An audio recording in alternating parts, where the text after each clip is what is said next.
వీలైతే లైక్, కుదిరితే కామెంట్ పెట్టండి. ఇలాంటి ఇంట్రెస్టింగ్ బ్రేకింగ్ బిగ్ న్యూస్ మాకు తెలిసిన వెంటనే మీకు తెలియజేస్తాం.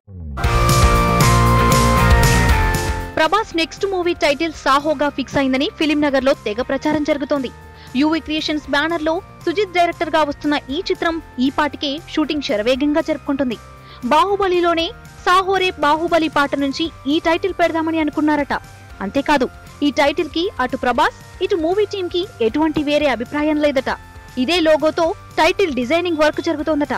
సాహో మూవీ బడ్జెట్ కూడా 150 కోట్లకు పైమాటే. హాలీవుడ్ స్టంట్ మాస్టర్స్ కూడా ఈ మూవీకి వర్క్ చేస్తున్నారని సమాచారం. అంతేకాదు, సాహో మూవీని తెలుగు, తమిళ, హిందీ భాషల్లో కూడా రిలీజ్ చేయాలని టార్గెట్ గా పెట్టుకున్నారు. ఎంతైనా బాహుబలి వల్ల వచ్చిన ఫేమ్ ని ఉపయోగించుకుంటున్నట్లు సమాచారం. పక్కనే ఒక గంట సింబల్ కనిపిస్తుంది కదా, దాన్ని నొక్కారనుకోండి, మేం చేసే వీడియో అప్డేట్స్, నోటిఫికేషన్స్ అన్నిటితో మీ డివైస్ లో వాలిపోతుంది.